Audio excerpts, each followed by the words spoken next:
चौतीसासी विभूति संपन्नम नाभिजिणं त्रिभुवनम् रमन्सिंहं रमन्स्यामि रमन्सिंहं रमन्स्यामि पाया दर्शन आपका शुभ हुआ जागा अहो पुण्य ये तेरा निर्णय भी सदा सुहित में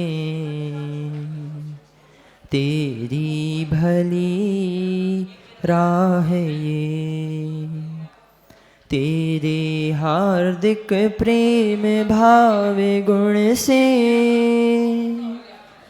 ये संघयोत्कर्ष हो चर्याचार विशुद्ध सागर सदा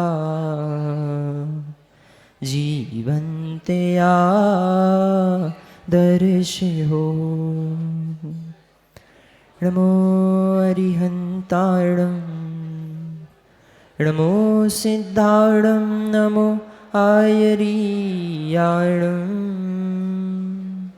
नमो वज्रायाणं नमो लोये सव्यसाहुणम्।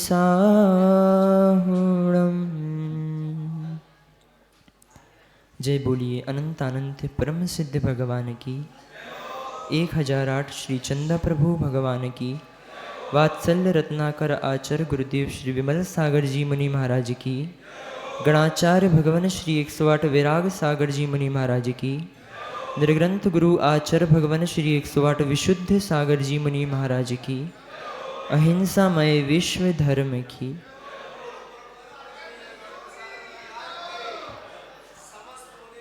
आध्यात्म योगी आचार्य भगवान विशुद्ध सागर जी महाराज के समव शरण में हम सभी विराजते हैं, जिनकी यह अनेकांत और स्यादवाद को धारण करने वाली वाणी मनीषियों जगत कल्याणी है। अनेक संसारिक दुखों से निकालकर परम आत्म सुख को प्राप्त कराने वाली है और वस्तुत्व का सत्यार्थ बोध प्रदान कराने वाली है। आचार्य भगवान योगेंदु देव स्वामी ने आध्यात्म की सरिता में निमग्न होकर के उन अभूतपूर्व रत्नों को प्रदान किया है, जिनकी आभा से यह अज्ञान रूपी अंधकार शमन हो जाता है। आचार्य भगवान कह रहे हैं, अहो ज्ञानी, देह जीर्ण हो गई पर मन जीर्ण नहीं हुआ, तन शिथिल हो गया पर मन शिथिल नहीं हुआ। जिस भवन में तूने वास किया उस भवन की छत गिरने लगी, लेकिन तेरे भोगों की छत आज तक नहीं गिरी। जिस भवन को तूने स्वतः पोता, चूना लगाया, उस चूने की चमक भी फीकी पड़ गई, लेकिन तेरे मन की लालसा की चमक अभी तक फीकी नहीं पड़ी। और तो और तेरी देह को देख करके बालक डरने लगे, लेकिन तुझे आज तक इन वासनाओं से डर नहीं लगा। इसीलिए तू इस संसार में परिभ्रमण को प्राप्त हो रहा है। आज 10 लक्षण महापर्व का यह अंतिम दिन, उत्तम ब्रह्मचर्य धर्म। आचार्य भगवान कुंद कुंद स्वामी कह रहे हैं कि उस परम ब्रह्म की उपासना करो, उस परम ब्रह्म की उपासना करो जो अविनाशी है, जिसकी सत्ता त्रैकालिक है, जो कभी नाश को प्राप्त नहीं होता। जगत में ऐसा कोई भी महापुरुष नहीं है जिसने इस ब्रह्म की उपासना न की हो। जो तीर्थंकर भगवान होते हैं, आप उन्हें नमस्कार करते हैं, उन्हें स्वयंभू कहते हैं, पर वे किसी को नमस्कार नहीं करते। तीर्थंकर भगवान कभी किसी को गुरु नहीं चुनते, पर वे भी उस परम ब्रह्म को नमस्कार करते हैं, उस परम ब्रह्म की उपासना करते हैं। इसीलिए आज राग की निद्रा में विश्राम करने वाले उन रागियों को संसार की असारता का बोध कराते हुए आचार्य भगवान योगेंदु देव स्वामी परमात्म प्रकाश ग्रंथ की 132वीं कारिका में कहते हैं, क्या कहते हैं? जे दिट्ठा सुरगमणि, जे दिट्ठा सुरगमणि ते अथवणी न दिट्ठ, ते कारणि वरिधम्म करी धरी जो बहु कौतिठ। जो कुछ भी पदार्थ दिख रहे हैं, जो कुछ भी पदार्थ सूर्य के उदय होने पर देखे थे, वे सूर्य के अस्त होते समय नहीं देखे जाते, नष्ट हो जाते हैं। इस कारण तू क्यों धन और यौवन में तृष्णा कर रहा है? कहा भी है कि राज समाज महाअघ कारण बैर बढ़ावन हारा। यह जितनी भी धन संपत्ति वैभव आदि हैं, ये पर पदार्थ सब अब्रह्म हैं, सब आत्मा का घात करने वाले हैं। और जो जीव ब्रह्म को छोड़कर अब्रह्म की ओर बढ़ता है, वह मृत्यु जैसे अनेक कष्टों को प्राप्त करता है। एक समय था जब राजा अरविंद के राज में मंत्री विश्वभूति हुए। मंत्री विश्वभूति ने देखा कि मेरे शरीर की हालत शिथिल होती जा रही है। उनके मन में विचार आया और वे राजा अरविंद के पास पहुंचते हैं और कहते हैं, राजन, अब मेरा अंतिम समय चल रहा है। मैंने बहुत सेवा कर ली इस देह की और आपकी, लेकिन अब मेरे मन में जैनेश्वरी दीक्षा को लेने के भाव हुए हैं। आप मुझे आज्ञा प्रदान करें। राजा पूछता है, अचानक क्या हो गया? मंत्री विश्वभूति कहते हैं कि एक समय आता है जब मल में रहने वाला कीड़ा भी उस मल से उचटकर बाहर निकलने लगता है। फिर हम तो पंच इंद्रिय मनुष्य हैं, हम यहाँ पर अपनी मृत्यु कैसे कर सकते हैं? उनकी बात को सुनकर और राजा की आज्ञा को लेकर मंत्री विश्वभूति ने श्रवण दीक्षा को ग्रहण कर लिया। कुछ समय बीतता है तो राजा अरविंद सोचते हैं, अब नए मंत्री का चयन करना है, क्योंकि बिना मंत्री के राज्य का चलना संभव नहीं है। वो देखते हैं कि ज्येष्ठ तो कमठ है, ज्येष्ठ तो कमठ है, पर श्रेष्ठता तो मरुभूति के अंदर है। ज्ञानियों, जीवन में ज्येष्ठ बनने का पुरुषार्थ कभी मत करना। जीवन में यदि पुरुषार्थ करना है तो ज्येष्ठ बनने का मत करना, यदि पुरुषार्थ करो तो श्रेष्ठ बनने का पुरुषार्थ करना। पूज्यता ज्येष्ठता से नहीं आती, पूज्यता श्रेष्ठता से आती है।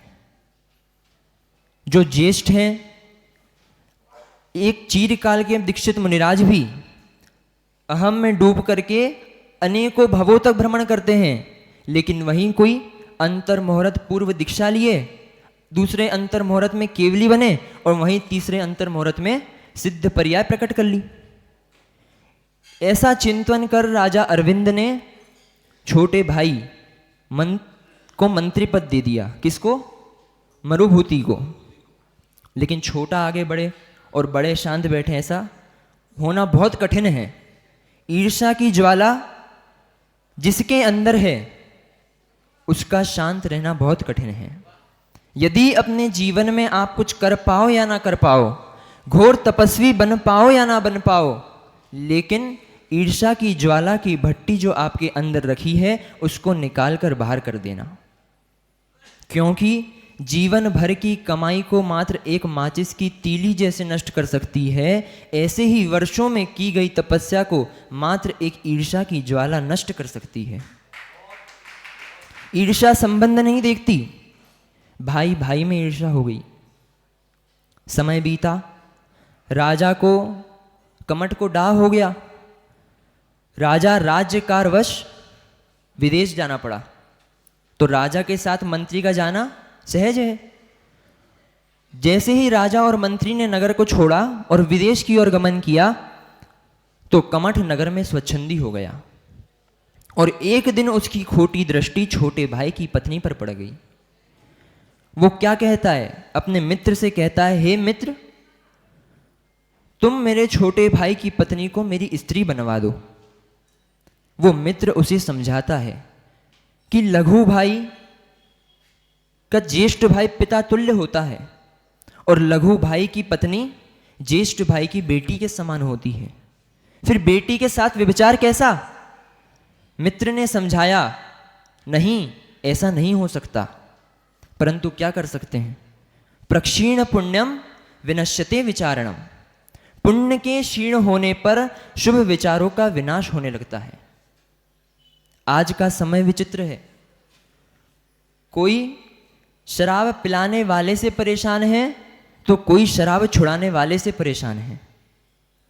कोई शराब पिलाने वाले से परेशान है तो कोई शराब छुड़ाने वाले से परेशान है। आप बताइए, शराब मित्र पिलाता है कि शराब मित्र छुड़ाता है? छुड़ाता नहीं है। जो पिलाता है वो भी मित्र है और जो छुड़ा रहा है वो भी मित्र है। अभी कुछ ही दिन पहले आचार्य भगवान ने बताया था कि मित्र दो प्रकार के होते हैं, एक अनुकूल मित्र और एक प्रतिकूल मित्र। जो आपकी इच्छा पूर्ति कराए, दुर्व्यसनों में ले जाए, वो आपका अनुकूल मित्र है, लेकिन वो ही आपका सबसे बड़ा शत्रु है। और जो आपकी इच्छा पूर्ति ना होने दे, दुर्व्यसनों से बचाए, वो आपको दिखेगा शत्रु, लेकिन वही आपका प्रतिकूल मित्र है। वास्तव में वही आपका सच्चा मित्र है। अभी सुब्रत साह जी ने प्रश्नोत्तर रत्नमालिका पढ़ाई, उसमें आपको पढ़ाया होगा, यत निवारयति पापात, जो पापों से बचाए वो ही मित्र है। कमठ ने मित्र को जोर देकर और छोटे भाई की पत्नी को फुसलाकर अपनी स्त्री बना लिया। जब राजा अरविंद पुनः लौटकर नगर में आते हैं तो उनने चर्चा सुनी कि अरे, कमठ ने ऐसा दुष्कर्म किया है। लेकिन मरुभूति के अंदर भाई का राग उमड़ पड़ा और क्या कहता है, महाराज, कमठ मेरा बड़ा भाई है, आप उसे क्षमा कर दो। लेकिन राजा अरविंद कहते हैं, नीति वाक्य अमृत में आचार्य भगवान ने बताया कि नीति शास्त्र कहता है, यदि आपकी उंगली को एक काली नाग ने भी डस लिया है तो उस उंगली को निकाल कर अलग कर देना। यदि आपने उंगली का राग करा और उंगली को नहीं निकाला तो वो उंगली आपके प्राण भी ले सकती है। इसलिए राजा अरविंद ने मंत्री मरुभूति से कहा कि हे मंत्रीवर, यदि आप अपने भाई के राग में ऐसा कहते हो क्या कि इन्हें क्षमा कर दो, तो भविष्य में आप देश और राष्ट्र पर नियंत्रण नहीं कर पाओगे। हमारे बीच में नेता भी बैठे हैं, यह नीति है कि नहीं? राजा की नीति होती है, वे चेहरा नहीं देखते। यदि उनकी बाएं भुजा भी अपराध करती है तो वो भी उसको निकाल देते हैं। राजा अरविंद ने कमठ को गधे पर बैठाकर और मुख काला कराकर नगर के बाहर कर दिया। अपमानित होकर अपमानित व्यक्ति क्या क्या नहीं करता। अपमानित होकर वह नगर से बाहर गया और तापसियों के झुंड में जाकर तापसी का भेष धारण कर लिया और एक ऊंचे पर्वत पर चढ़कर तपस्या करने लगा। कुछ दिनों के बाद मंत्री मरुभूति को पता पड़ा कि मेरा भाई तापसी हो गया है और इस पर्वत की चोटी पर खड़े होकर वह घोर तपस्या कर रहा है। वह पुनः राजा के पास जाता है और कहता है कि महाराज, आप मुझे आज्ञा दीजिए, मैं अपने भाई की वंदना करने जाना चाहता हूं। तब राजा समझाते हैं कि मत जाओ, लेकिन राग की महिमा। वो जाता है और जैसे ही पहुंचता है तो जो कमठ तपसी का भेष बनाए हाथ में शिला लेकर तपस्या कर रहा था, भाई को आता देख द्वेष जागृत हो गया और जैसे ही मरुभूति ने सर टेका, वैसे ही उसके हाथ में जो शिला थी उसने मरुभूति के सर पर पटक दी और मरुभूति की मृत्यु हो गई। कमठ का भेष धर्मात्मा का था, लेकिन भाव धर्म में नहीं थे। जब रावण ने सीता का हरण किया, तब रावण का भेष क्या था? रावण का भेष साधु का था, लेकिन भाव साधु के नहीं थे। धर्म को नुकसान उनसे नहीं जिनके भेष धर्मात्मा के नहीं है और धर्म नहीं कर रहे। धर्म को नुकसान उनसे है जो धर्मात्मा के भेष में रहकर भी अधर्म करते हैं। यदि आप लोग यहां पर बैठे हैं और इसी धोती दुपट्टे में उठकर किसी ठेले पर चाट खाने चले जाएं, तो धर्म की अप्रभावना होगी कि नहीं? इसीलिए यदि कार्य में विकृति है तो धर्म धर्मात्मा का मत बनाना। इसीलिए आचार्य भगवान ने कहा कि यह सब जितने भी संयोग दृष्टि है, यह सब अब्रह्म है। जितने भी अशुभ परिणाम हैं, चाहे क्रोध हो, मान हो, माया हो, लोभ हो, यह सब कुशील हैं, सब अब्रह्म हैं। गुरुवर ने एक वस्तुत्व महाकाव्य लिखा है, उसके अंदर एक पंक्ति लिखी, प्रज्ञा विभचारी शून्य ब्रह्म। प्रज्ञा विभचार शून्य ब्रह्म। जो प्रज्ञा विभचार से शून्य है, जो प्रज्ञा विभचार से शून्य है, वही ब्रह्म है। विभचार का अर्थ क्या है? पर नारी या पर स्त्री को निहारना विभचार है। जगत में जितने भी परद्रव्य हैं, सबको निहारना अब्रह्म है। इसलिए जब तक आपकी प्रज्ञा में परद्रव्य झलक रहे हैं, तब तक आप ब्रह्म को प्राप्त नहीं कर सकते। इसीलिए ब्रह्मचर्य धर्म को अंतिम में रखा। जब क्रोध, मान, माया, लोभ का त्याग हो गया, जीव ने संयम को धारण कर लिया, तब त्याग में आगे बढ़ गया और आकिंचन स्वरूप होकर घर द्वार राग द्वेष सब छोड़ दिया, तब व्यक्ति ब्रह्मचर्य धर्म को प्रकट करता है। आज उस ब्रह्मचर्य धर्म की व्याख्या हम गुरुदेव के मुख से सुनेंगे। इसीलिए चलते हैं उनके चरणों में और निवेदन करते हैं कि हे आचार्य भगवान, उस ब्रह्मचर्य धर्म को बताएं जिससे कि यह आत्मा परमात्मा को प्राप्त कर सके। इन्हीं मंगल भावों के साथ बोली निर्गंत गुरु आचार्य भगवान श्री 108 विशुद्ध सागर जी मुनि महाराज की जय। 3 कम 9 कोटि महामुनि राजों की जय। बहुत ही सरल सहज शब्दों में और अद्भुत, एक अद्भुत शैली, एक अलग शैली, अपने अलग अंदाज में पूज्य मुनि श्री निर्ग्रंथ सागर जी महाराज ने हमें और आपको धर्मोपदेश दिया। अब चलते हैं अविलंब हम और आप सीधे गुरुदेव के चरणों में, आचार्य भगवंत के चरणों में कि हे गुरुदेव, अपने श्रीमुख से धर्मोपदेश देकर हमें कृतार्थ करें। पूज्य गुरुदेव आचार्य भगवंत विशुद्ध सागर जी महाराज के चरणों में हम और आप विनम्रता पूर्वक कोटिशा नमोस्तु निवेदित करेंगे।